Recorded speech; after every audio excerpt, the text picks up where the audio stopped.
एक बाब आम्ही शिकवलं की पौलाला हे माहिती आहे की प्रौढी करणं बरोबर नाहीये, तरी त्याला ते करणं भाग पडत आहे, कारण त्याच्यावरती ती परिस्थिती आलेली आहे. आणि ती परिस्थिती का आलेली आहे याचंही उत्तर आम्ही शोधलं प्रियांनो, की करिंथेतल्या मंडळीमध्ये जो अ, मेंढराच्या रूपाने शिरलेले लांडगे आहेत, जे विश्वासापासून लोकांना बळकवण्याचा प्रयत्न करत आहेत, प्रामुख्याने प्रेषित म्हणून पौलाचा जो अधिकार आहे तोच खोडून काढण्याचा प्रयत्न करत आहे.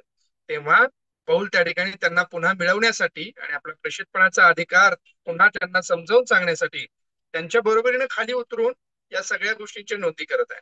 आणि मग या सगळ्या नोंदी करून झाल्यानंतर ही सगळी यादी, हा सगळा पाढा वाचून झाल्यानंतर पौल त्यांना अजून एक बाब सांगत आहे की चला ठीक आहे, आता मी या सगळ्या गोष्टी तुम्हाला सांगितल्या, आता मी दृष्टांत आणि प्रकटीकरण यांच्याकडे येतो. आणि मग दृष्टांत आणि प्रकटीकरण काय आहेत, कशा स्वरूपाची आहेत, ती का असायला पाहिजेत की नको, या संदर्भाने देखील आपण विचार विनिमय केला नाही का. एक संपूर्ण सत्र त्याच्यावरती आपण घेतलं.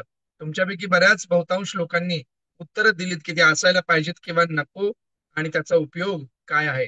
आणि मग आम्ही त्याच्यावरती एक अभ्यासक्रम देखील आपल्याला दिलेला होता. कोणी सांगेल का काय अभ्यासक्रम दिलेला होता? एक होमवर्क दिला होता. स्वप्नाचा आणि स्वप्न बरोबर आणि आहे. मला दृष्टांत आणि स्वप्न. दृष्टांत आणि स्वप्न. ओके. काय करायचे होते? पाहायचे होते. काय करायचे होते? शोधायचे होते. शोधायचे होते. कुठून शोधायचे होते? पवित्र शास्त्रातून काही घटना, काही प्रसंग, काही व्यक्तिमत्व आम्हाला काढायचे होते, बघायचे होते, ज्यामध्ये ज्या लोकांना देवाकडून काही दृष्टांत मिळाले, देवाकडून काही स्वप्न मिळाली, देवाकडून काही प्रकटीकरण मिळाली प्रियानो. आणि त्याविषयी आम्ही एक होमवर्क दिला होता. आपल्यापैकी कोणी तयारी केली का हो? तो होमवर्क पूर्ण केलाय का? हिरे अंकल, येस, तुम्ही सुरुवातीची वेळ घ्या.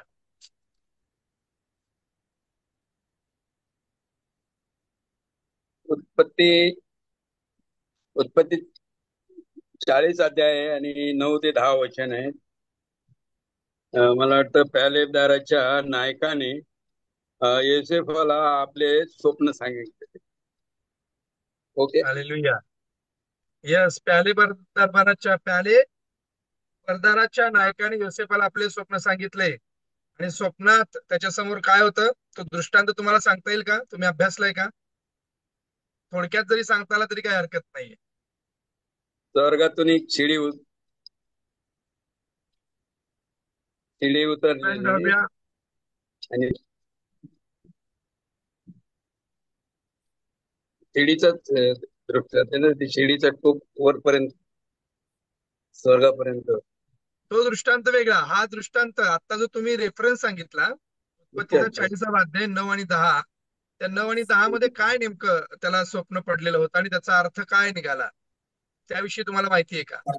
आज ज्यांनी ज्यांनी तयारी केली आहे त्यांना मी आगाऊ सांगतो की आपण जे वचन काढलेलं आहे, जो स्वप्न आणि जो दृष्टांत, जे प्रकटीकरण काढलेलं आहे, ते थोडक्यात आपण सांगा, म्हणजे आपला वचन वाचण्यामध्ये किंवा आपल्याला थोडासा वेळ वाचवता येईल नाही का. आपल्याला बरेच दृष्टांत आणि स्वप्न त्या अनुषंगाने पाहता येतील.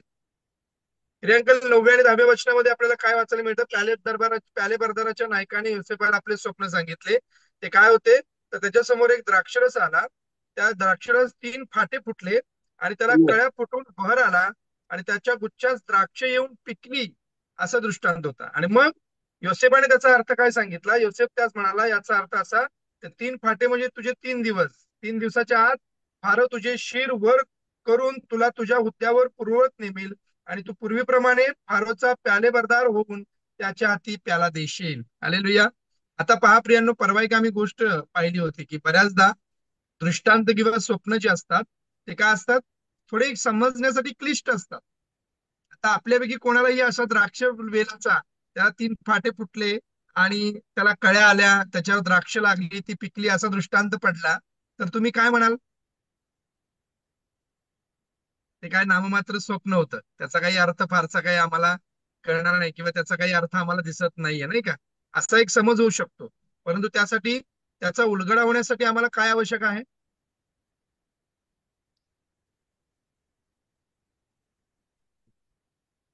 उलगडा कसा होईल प्रियन? देवाच्या पवित्र पवित्र आत्म्याकडे मागितलं पाहिजे. हे आम्हाला ते दान असणं गरजेचं आहे. स्वप्नांचा दृष्टांताचा अर्थ सांगण्याचं दान पवित्र आत्म्याने आम्हाला दिलं पाहिजे प्रियांनो. हालेलुया. तरच ते शक्य आहे. आणि बऱ्याचदा प्रियांनो दृष्टांत आणि स्वप्न अशा प्रकारचे क्लिष्ट स्वरूपाचे किंवा सहज अर्थबोध न होण्यासारखे असतात प्रियांनो. जसे ख्रिस्ताने दाखले सांगितले होते पहा, त्या दाखल्यांचा अर्थ काही लोकांना कळत होता, काही लोकांना कळत नव्हता, किंवा ख्रिस्ताला त्या लोकांना तो समजावून सांगायला लागला होता. त्या मागे एक कारण आहे प्रियांनो. हालेलुया. अजून पुढे कोणी अभ्यास केलाय प्रियांनो? अजून काही दाखले स्वप्न तुम्ही काढलेत का पवित्र शास्त्रातून?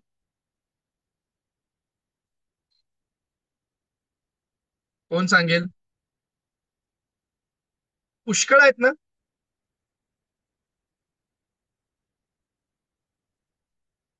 कोणी सांगेल?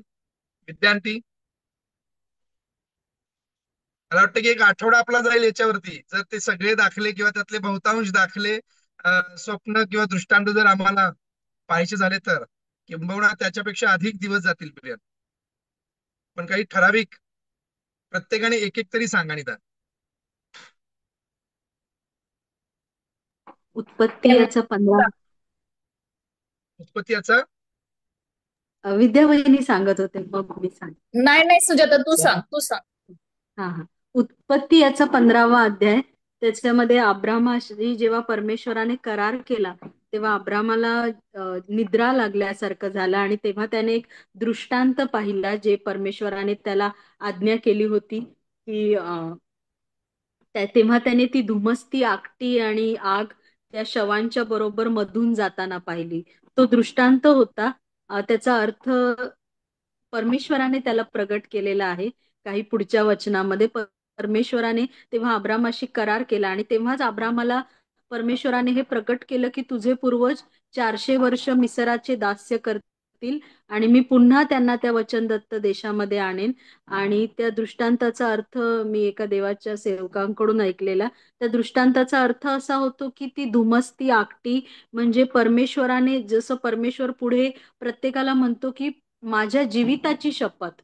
परमेश्वराला अब्रामाशी करार करताना सर्वात शाश्वत अशी गोष्ट होती की परमेश्वर शाश्वत परमेश्वर आहे. जणू काही परमेश्वर म्हणतो माझ्या जीविताची शपथ, मी हा करार मोडणार नाही. आमेन. हालेलुया. परमेश्वराची स्तुती असो प्रियांनो. पहा, त्या 15व्या अध्यायामध्ये पहिल्यांदा एक स्वप्न पडलेलं आहे. त्या स्वप्नामध्ये परमेश्वर त्याच्याशी काहीतरी करार करत आहे, त्याला काहीतरी सांगत आहे. 12व्या वचनामध्ये आम्हाला ते वाचायला मिळेल. पुढे लगेचच त्याला पुढे काय दिसलेलं आहे? धुमसती आगटी आणि जळती मशाल त्या शवांच्या तुकड्यांमधून जाताना ते दिसलेले आहे प्रियांनो. आणि मग त्या संदर्भाने आपल्या बहिणीने आपल्याला विश्लेषण दिलेलं आहे प्रियांनो. तुम्ही तो जरूर नमूद करून घ्या आणि वाचा प्रियांनो. आम्हाला ना दृष्टांत, स्वप्न आणि प्रकटीकरण याविषयी आता अधिक्याने परमेश्वराकडे मागणं फार गरजेचं आहे, कारण आम्हाला त्याविषयी मार्गदर्शन मिळणं फार गरजेचं आहे प्रियांनो. हालेलुया. अजून कोण सांगेल प्रियांनो?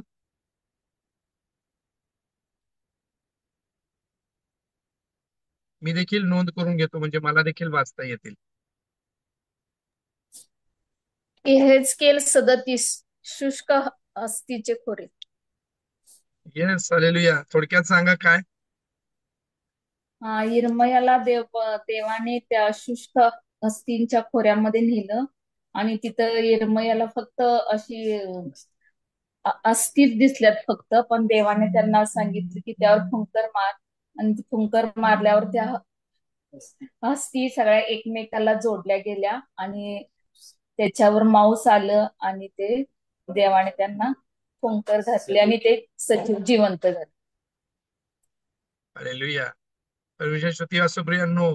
एजेकियाचा 37वा अध्याय, शुष्क अस्तींचे खोरे. त्याच्यावरती अनेक उपदेश संदेश आम्ही ऐकलेले आहेत प्रियांनो, नाही का आतापर्यंत. त्याच्यावरती अनेक वेळा आम्ही मनन केलेला आहे. तो कदाचित हा शास्त्रभाग बऱ्याचदा तुम्ही वाचला असेल प्रियांनो. त्या ठिकाणी शुष्क अस्तींचं खोरं होतं आणि मग देवाने ती एजेकियाला प्रश्न विचारलाय की हे जिवंत काय, तेव्हा तो काय म्हणाला? काय म्हणाला प्रियांनो तो?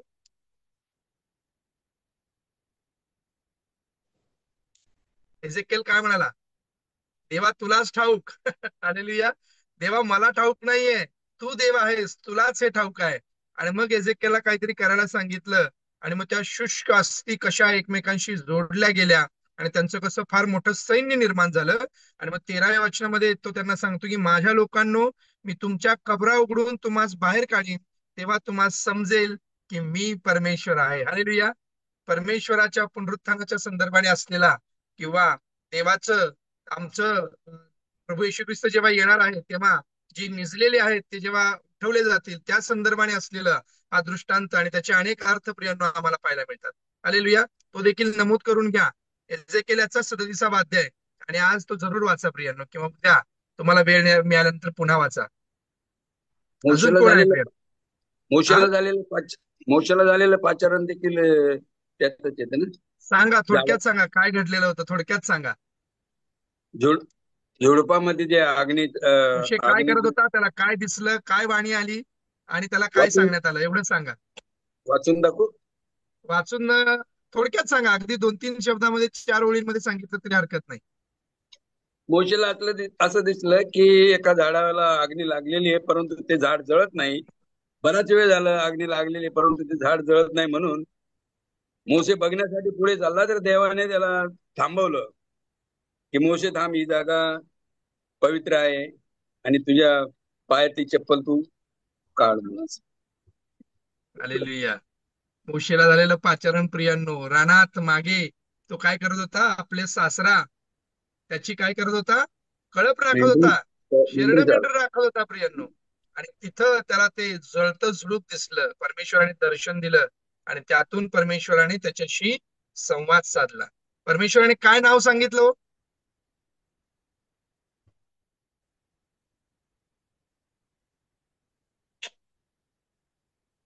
काय नाव सांगितलं, कोणाला ठाऊक आहे का?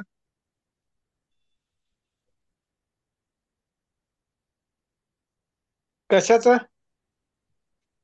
ओळख करून देताना किंवा जायला जेव्हा सांगितलेलं आहे, पाचारण जेव्हा करायला सांगितलं आलेलं आहे मोशेचं, तेव्हा मोशे म्हणाला की मी काय सांगू. तेव्हा देव काय म्हणाला?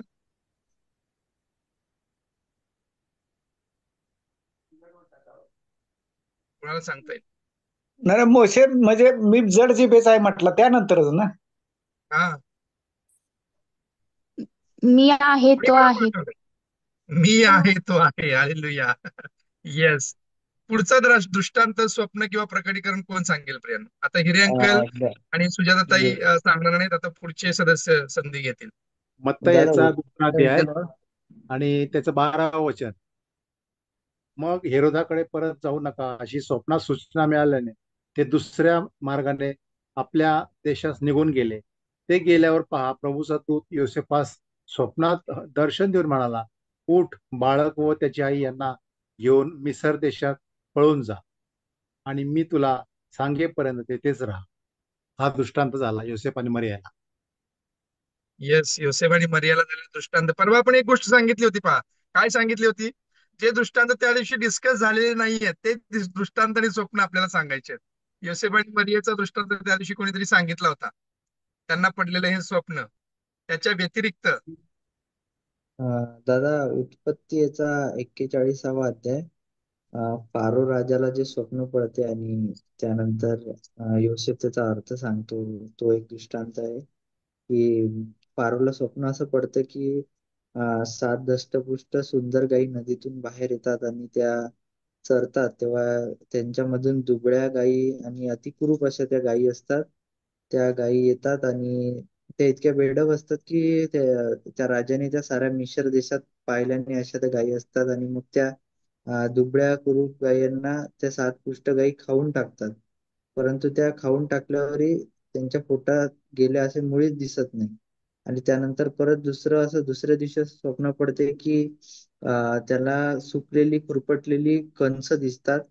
आणि म्हणजे पहिले 7 चांगली कणसं असतात आणि त्याच्यामधून सुकलेली खुरपटलेली कणसं ती येतात आणि मग ती खुरपटलेली कणसं ती 7 चांगली कणसे खाऊन टाकतात.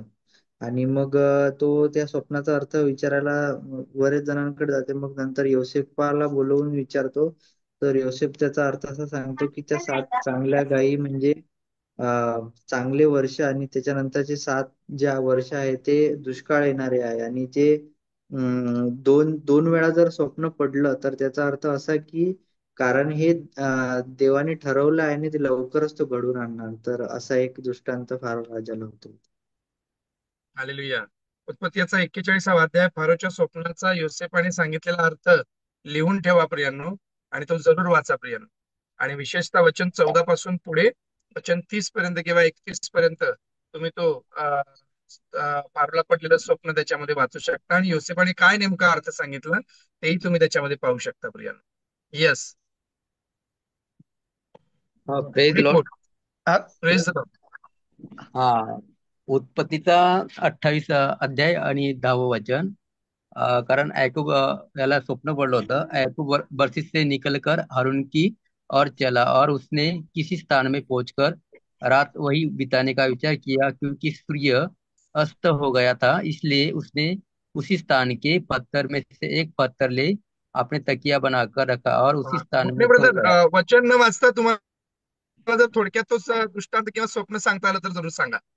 हा, तर मग तेव्हा याकूब त्याच ठिकाणी झोपला, त्या भूमीवरती लेटला आणि परमेश्वराने त्याला स्वप्नाद्वारे बोलला की हे जे काही भूमी आहे हे याकूबचे म्हणजे अब्राहम तुझा जे दादा आहे हे मी तुला तुझ्या वंशाला देत आहे, असं परमेश्वर त्यांच्याशी स्वप्नाद्वारे बोलले. आणि त्याच्यावरती त्यांना पृथ्वीवरती एक शिडी दिसली, शिडीवरती स्वर्गदूत वगैरे म्हणजे जाता येताना त्यांना दिसले आणि त्यांच्यावरती यहोवा म्हणून परमेश्वर त्यांना ते पण दिसला आणि परमेश्वर त्यांना त्या ठिकाणी त्यांना परमेश्वराने वचनाद्वारे बोलला की हे जे काही तुला आहे हे तुझ्या दादा याकूबचे जे दादा अब्राम आहेत हे सर्व वंशभूमी मी तुला देत आहे, असं परमेश्वर त्यांना म्हटलं होतं. हालेलुया. उत्पत्तीचा 28वा अध्याय वचन 10 हे पुढच्या वचनापर्यंत आपल्याला पाहायला मिळतं. त्या दिवशी कोणीतरी या दृष्टांताचा उल्लेख केलेला होता, नाही का? आणि मग आपलं असं ठरलेलं होतं की त्या दिवशी सांगितलेले दृष्टांत वगळता अजून बाकीचे दृष्टांत आपल्याला शोधायचे. खोपणीबद्दल तुम्ही अजून एक स्वप्न आणि अजून एक दृष्टांत कदाचित पवित्र शास्त्रातून शोधा आणि तो जरूर सांगा. पण या संदर्भाने मी एक प्रश्न विचारू इच्छितो. याकोबाने त्या ठिकाणाचं नाव काय ठेवलेलं कोणाला माहिती आहे का?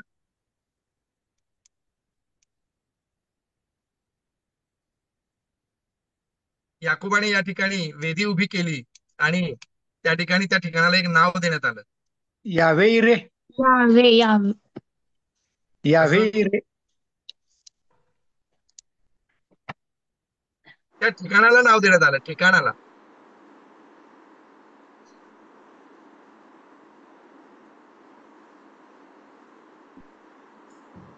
कोण सांगेल? दादा हिंट दे काहीतरी. नाव सांगण्यापेक्षा काहीतरी हिंट दिलीस तर बरं होईल. सोपं नाव आहे प्रियानो फार. प वरून आहे. हा, ब वरून आहे. येस, प वरून. ब वरून का? प वरून आहे ना?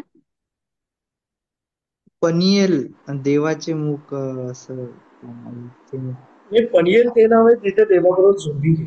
झोंबी केली. हे स्वर्गातून हा शिडी जो उतरताना दृष्टांत घडलेला आहे प्रियानो 28व्या अध्यायामध्ये उत्पत्तीच्या उत्पत्ती 28व्या अध्यायामध्ये. विनोद ब्रदरांनी तवंडे सांग. Yes, Bethel. हालेलुया.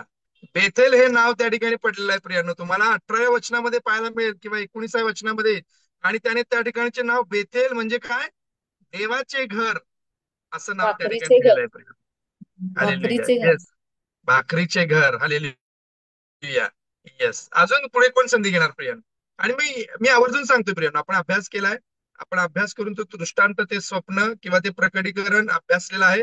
तर गोष्टी स्वरूपाने ते सांगा, म्हणजे ते आपल्या कायमस्वरूपी स्मरणात राहील, नाही का? आणि मग नंतर घरी जाऊन ते आपण सगळेजण वाचणार किंवा घरी आहोत आपण, आपल्याला जसा वेळ मिळेल प्रार्थनेचा त्यावेळेला ते आपण वाचणारच आहोत. आपण ते नमूद देखील करून घेऊयात. लूक वर्तमान पहिला अध्याय आणि 5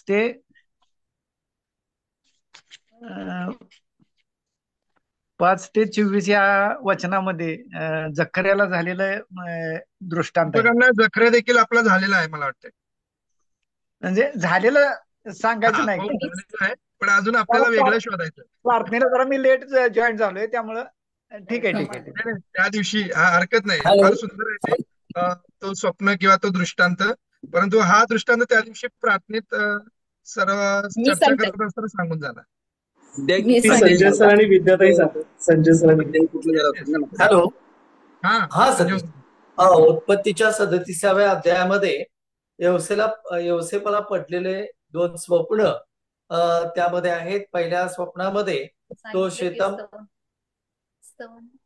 तो शेतामध्ये असताना त्याला असं आढळलं की तो गवत कापत असताना त्याचे जे भाव होते त्याच्या पेंड्यांनी त्याच्या पेंड्यांच्या पैकी यवसेबाची पेंडी उभा राहिली. आणि मग या स्वप्नाचा अर्थ त्यांच्या भावाने असा काढला की आम्ही म्हणजे आमचा भाव हा आमच्यापेक्षा श्रेष्ठ आहे, आम्ही त्याला नमन करत आहोत. त्याचप्रमाणे आकाशामध्ये 11 तारे आहेत आणि ते 11 सूर्यचंद्र आणि 11 तारे यांनी यवसेपाला नमन केलं. अशा प्रकारे दुसरं स्वप्न आहे. ही 2 स्वप्न या उत्पत्तीच्या 37व्या अध्यायामध्ये आहे. यस, उत्पत्तीच्या 37व्या अध्यायामध्ये 2 स्वप्न संजू अंकल यांनी आपल्याला सांगितले. त्यापैकी एका स्वप्नावरती आपण चर्चा केली होती, पेंड्यांचा झालेला दृष्टांत किंवा स्वप्न, तो आपण त्या दिवशी कोणीतरी सांगितला होता. परंतु त्यातलं दुसरं स्वप्न पहा, सूर्य चंद्र व 11 तारे यांनी त्याला नमन केले. त्याविषयी आपल्याला पुढे त्याच्यामध्ये वाचायला मिळतं. पर्यंत ते जरूर नमूद करून ठेवा आणि दोन्ही स्वप्न किंवा दोन्ही दृष्टांत तुम्ही जरूर वाचा प्रियन. येस, आता संजू अंकल नी वेळ घेतलेला आहे. पुढे कोण वेळ घेईल? ज्यांनी बोललेले नाही त्यांना मी संधी देऊ इच्छितो प्रियन. जे बोललेले आहेत त्यांनी आता संधी घेऊ नका. वचन हे सांगा, वचन नंबर अध्याय 37 वचन 37वा अध्याय वचन 5 पासून 11व्या वचनापर्यंत.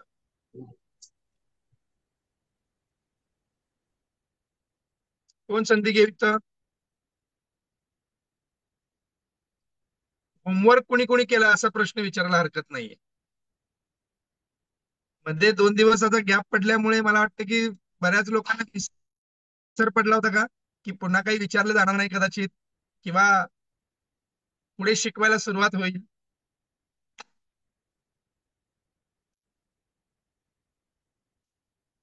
आपल्यामध्ये असे काही विद्यार्थी आहेत का की जे आत्ता बायबल चालायला लागलेले आहेत किंवा आत्ता बघत आहेत दृष्टांत? हरकत नाही, जरूर बघा. यातून आपल्याला हीच प्रेरणा घ्यायची की आपल्याला थोडासा आता अभ्यास आणि त्या गोष्टीमध्ये सक्रिय व्हायचंय प्रिय. त्या निमित्ताने का असेना, परंतु काही वचनं, काही गोष्टी आपल्या डोळ्यासमोरून जातील. पुढे कोण संधी घेऊ इच्छित प्रिय? पहा, उत्पत्तीपासून पुढे जातच नाही आपण. उत्पत्तीमध्येच किती गोष्टी आहेत प्रियांनो. मोशे खडकातून पाणी काढतो.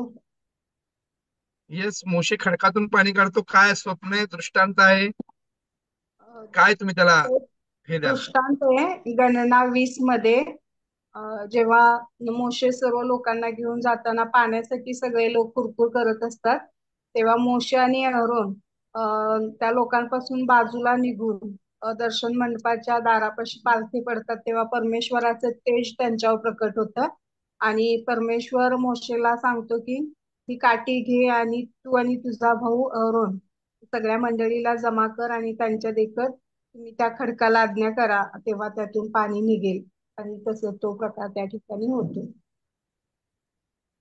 का तू याला नाव काय देशील? स्वप्न देशील, दृष्टांत देशील, प्रकटीकरण देशील? कुठल्या विभागामध्ये आपल्याला ते बसवता येईल?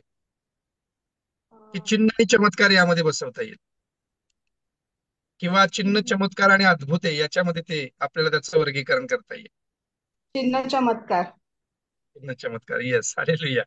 अजून एक दृष्टांत आणि स्वप्न शोध, आणि सियोनला पण सांग. पुढे कोण संधी घेईल प्रिया? दादा, माझा एक क्वेश्चन आहे.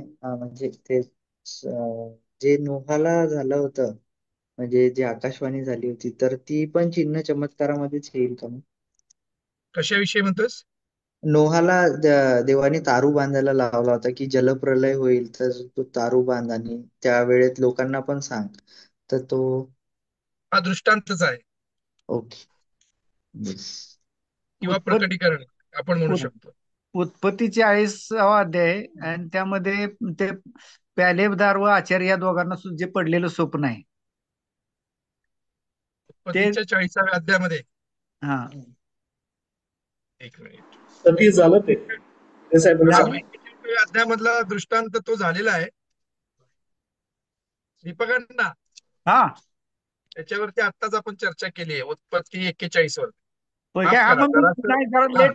अजून तुम्ही दानिएलाकडे जरासं जा. दानिएल सांगितलं आणि ठीक आहे बाकी छोट्या संदेशांकडे जरा जा, तुम्हाला लगेच सापडेल तिथे काहीतरी. ठीक आहे ठीक आहे ठीक पुढे पुढे कोण संधी घेऊ इच्छित प्रिया? राऊत अंकल अजून बोललेले नाहीत आपल्यामध्ये कोथंबिरे अंकल बोललेत का? कोथंबिरे अंकलनी सांगितलं मला वाटतं की नाही, पण त्यांनी चर्चा केलेलं एक आहे. दृष्टांत सांगितलं. झालेलं सांगितलं त्या दिवशी मी नव्हतो. येस. आपल्यामध्ये विदुलताई आहे, सियोन आहे, किरण आंटी आहे, नंदा काकू आहे, प्रीती आहे, सुमन समुद्रे, नीता, श्रुतिका, अरे अजून बरेच स्कॉलर्स आपल्यातले शांत आहेत.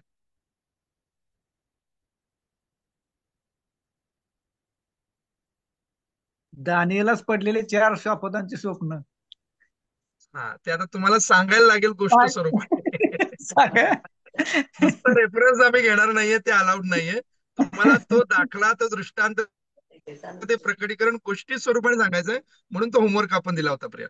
नाही नाही तेवढं गोष्टी ठीक आहे स्वरूपात नाही. ठीक आहे, थोडा वेळ घ्या, 10 मिनिटाचा वाचा ते, आणि मग तुम्ही गोष्टी स्वरूपाने आम्हाला सांगा. तोपर्यंत अजून कोणाला तरी संधी देऊयात आपण. आणि तांटी असतील तर त्यांनाही सांगा दुसरा एखादा शोधून काढायला. कोण संधी घेईल पुढे?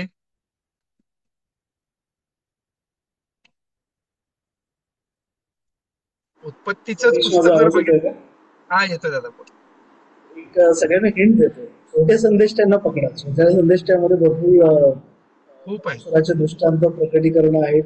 मोठे संदेश आहेत यशया, यिर्मया, आणि छोटे संदेश ते अगदी यहेजकेल, दानियेल, योना, मिखा, नहूम, होशे, सफन्या, आमोस. योएल, हागै, जकर्या, मलाकी, या सगळ्यांना पकडा. या हालेलुया.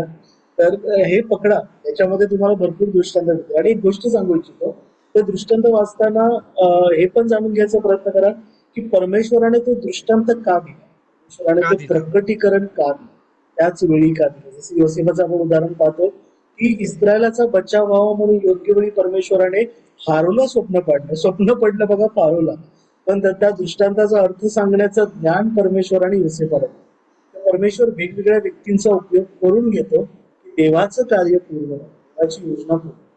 आणि ते अंतकरण, ते स्वप्न पडण्यासाठी पण अंतकरण तयार व्हावं असं लागतं, कारण आपली सगळी स्वप्न आपल्या लक्षात राहतात. फारोला पडलेलं ते स्वप्न त्याच्या लक्षात राहतं.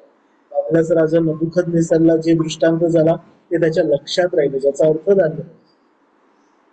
तर आणि प्रार्थना करणं महत्वाचं, कारण दानियेलाने सुद्धा नबुकदनेस्सरला जेव्हा स्वप्न पडलं तेव्हा वेळ मागून घेतली की मी प्रार्थना करतो आणि मग मी त्या स्वप्नाचा, कारण नबुकदनेस्सर स्वप्न पण सांगायला तयार नव्हता. मला वाटतं आपण त्या दिवशी तो रेफरन्स घेतला होता की नबुकदनेस्सर म्हणाला मी स्वप्न सांगणार नाही. जर कोणी ज्ञानी असेल त्याने स्वप्न पण सांगायचं, अर्थ पण सांगायचा.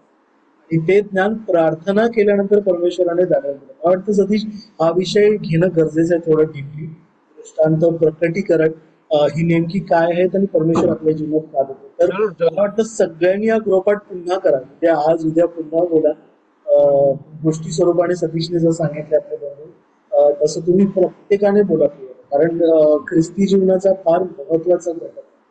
आणि किंबहुना आपण त्या युगात आहोत ज्या युगात देव त्याच्या आत्म्याचा वर्षाव आपल्यावर करत आहे. देव आपल्याला प्रकटीकरणाद्वारे देव आपल्याशी बोलत आहे. आपलं अंतकरण आत्मा तयार असतं. सतीश तुझ्याकडे. दादा सॅम्युएल सांगू इच्छितो एक दृष्टांत. हा, प्रेज द लॉर्ड. योना याच्या पहिल्या अध्यायामध्ये असा दृष्टांत आहे की देवाने योनाला सांगितलं होतं की तू निनवे शहरात जा, कारण तिथं पाप खूप वाढलं होतं आणि देवाचं वचन सांगायला तिथं त्या लोकांनी पश्चाताप केला पाहिजे. तर योनाने ती आज्ञा पाळली नाही आणि तो तार्शिसला गेला होता जहाजामध्ये लपून. तर तिथं त्याच्या नावाची चिठ्ठी निघाली होती. तर त्या जलप्रलय आल्या होता तेव्हा तर लोकांनी त्याला पाण्यामध्ये फेकलं होतं. तर नंतर पाण्यामध्ये फेकल्यावर तो 3 दिवस 3 रात्र माशाच्या पोटात राहिला आणि तिथं त्यांनी पश्चाताप केला. आणि पश्चाताप केल्यावर तिथं त्या माशाने त्याला तिथं निनवेच्या त्या तिथं ओकून टाकलं. तर त्याच्यानंतर मग तो निनवेला गेला आणि तिथं देवाचा संदेश सांगितला. थँक्यू. हालेलुया. विशेष स्तुती असं प्रियांनो. योनाच्या पुस्तकामधला हा पहिला त्या ठिकाणी दृष्टांत पाहायला मिळतो की देवाने त्याला ते वचन दिलं प्रियांनो की तू जा. देवाने त्याला सांगितलं की तू अमुक अमुक शहरामध्ये जा आणि त्या ठिकाणी तिथल्या लोकांना पश्चाताप करण्यासाठी सांग, नाही का. आणि तो त्याला जायला धसला नाही, परंतु देवाने त्याला कसं तरी करून तिथपर्यंत नेलं आणि देवाची योजना पूर्ण करून घेतलेली आहे प्रिया. हालेलुया. देवाची स्तुती असो प्रिया. अजून कोण संधी घेऊ इच्छित प्रिया?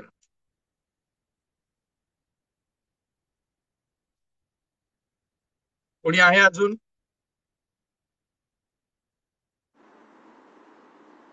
थोडं दृष्टांताविषयी बोलू.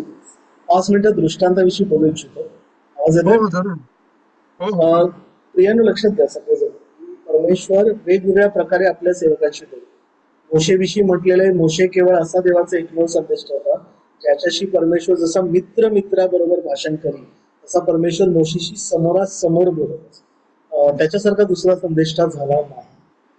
देवाचे जे इतर संदेष्टे होते, जे इतर सेवक होते, जसं आता नोहाचं उदाहरण कोणीतरी दिलं की देव नोहाला बोलला दारू बांध, आणि जसं योनाचं उदाहरण आलं की देव योनाला म्हटलं की तू जा निनवे नगरात जा आणि तिथे त्यांना सांग की परमेश्वर आता 3 दिवसात त्या नगराचा नाश करेल.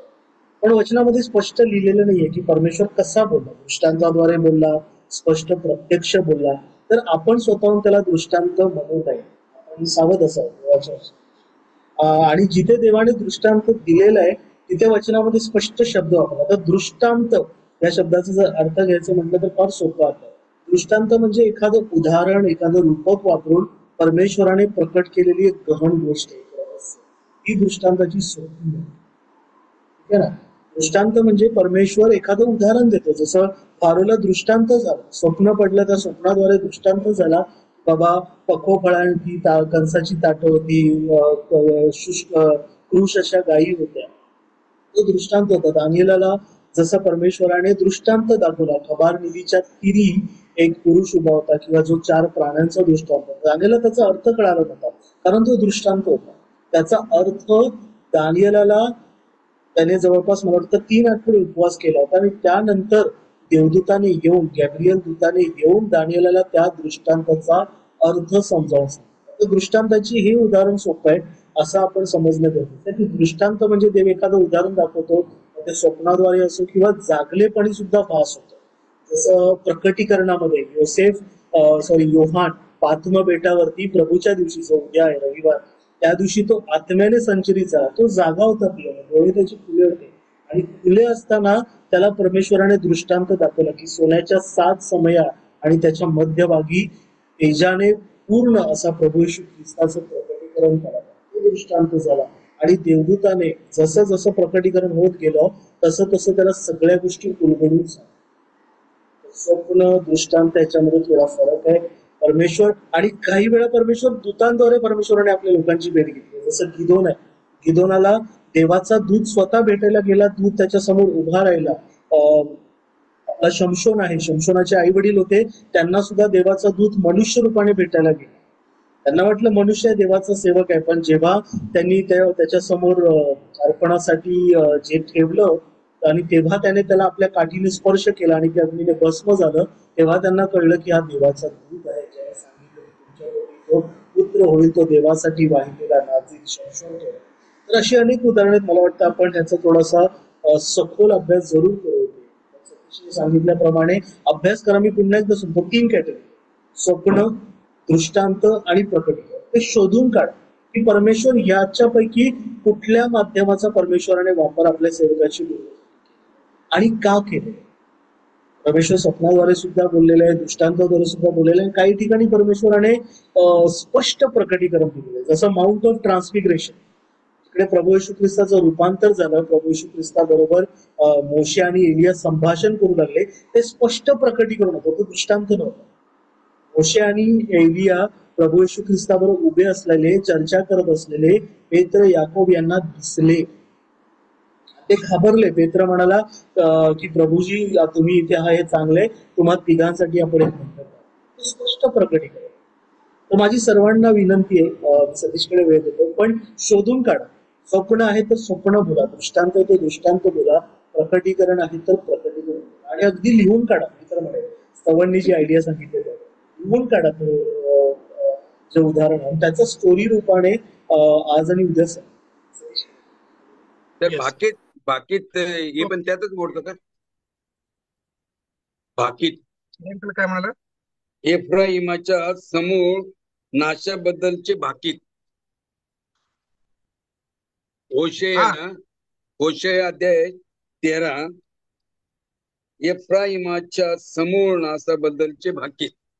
ते पण त्यातच मोडतं ना. त्या संदेष्टाला देवापाने त्या वचनाद्वारे, आता जसं दादाने सांगितलं की त्याला ते वचन प्राप्त झालं, की ते स्वप्न होतं, तो दृष्टांत होता, की ते झालेलं प्रकटीकरण होतं. ज्या ठिकाणी स्वप्न, दृष्टांत आणि प्रकटीकरण असा विशेष उल्लेख आहे त्या संदर्भाने आपण बघूयात.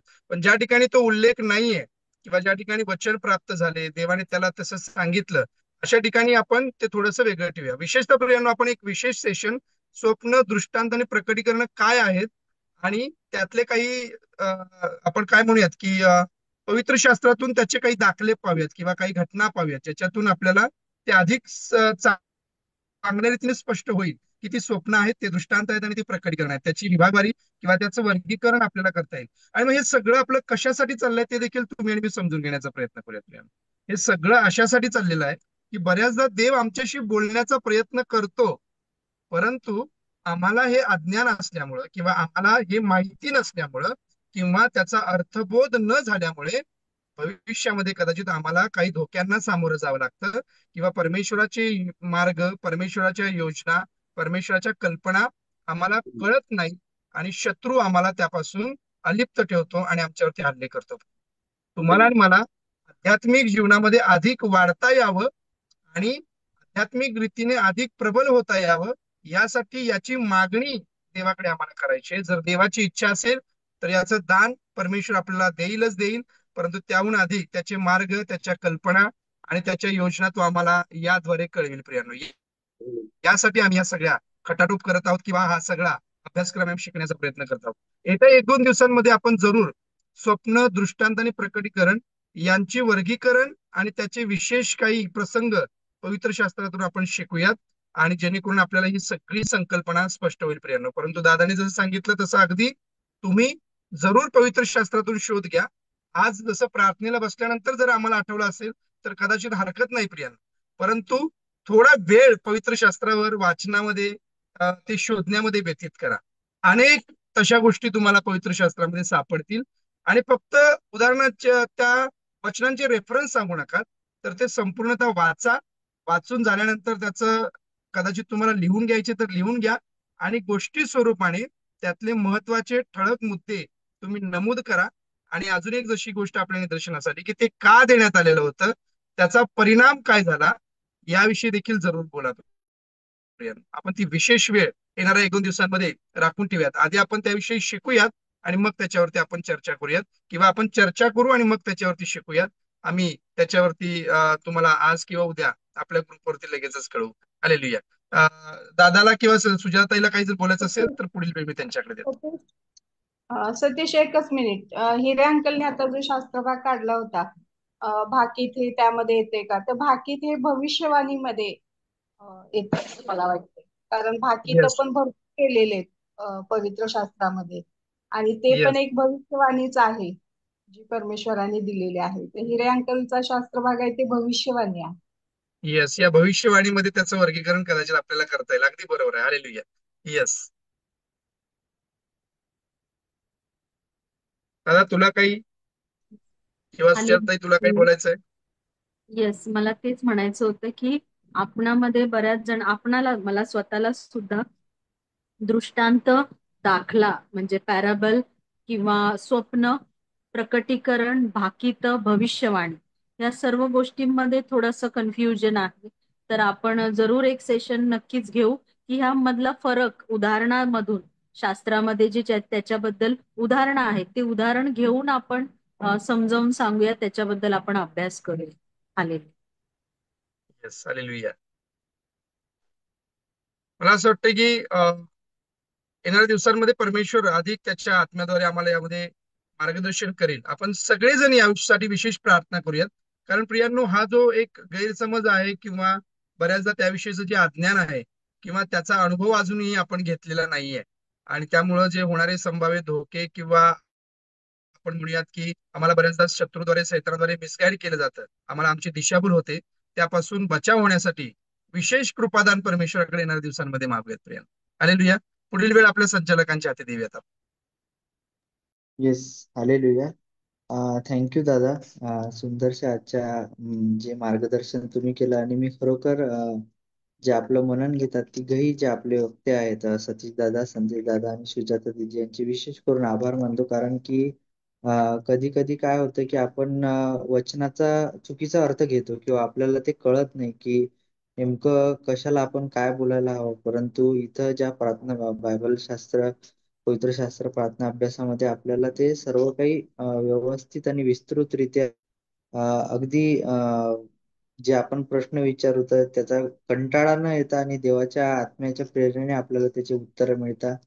यासाठी मी या तिघांचे आभार मानतो. इथून पुढील वेळ आहे प्रभूने शिकवलेली प्रार्थना आणि या रात्री गीताद्वारे प्रार्थनेची समाप्ती करण्याची. तर आपण आपले माईक अनम्यूट करूया आणि प्रभूने शिकवलेली प्रार्थना. हे आमच्या स्वर्गातील बाप्पा, तुझे नाव पवित्र मानले जाव, तुझे राज्य येऊ, जसे स्वर्गात तसे पृथ्वीवर. तुझ्या इच्छेप्रमाणे आमची रोजची भाकर आज आम्हाला दे, आणि तसे आम्ही आमच्या ऋणास ऋण सोडले आहे, तसेच तो आमची ऋणे आम्हाला सोड, आणि आम्हाला वाईटापासून सोड. कारण की राज्य, सामर्थ्य आणि गौरव ही सर्व काळ तुझीच आहे. आमेन. या रात्री ईश्वरा तू मजला सांभाळ, आयुष्यभर राखीचा करावा प्रतिपाल. Amen. Hallelujah. Praise Lord. Good night. Bye Sandesh काका. हालेलुया. Praise Lord. काय आधी हालेलुया. काय सांगा praise Lord. Good night. Hallelujah. Praise the Lord. Lord good night. Bye Sandesh काका. काय आधी? Praise the Lord. God bless you. Bye Praise the Lord. Sunita दीदी. Bye, Adu.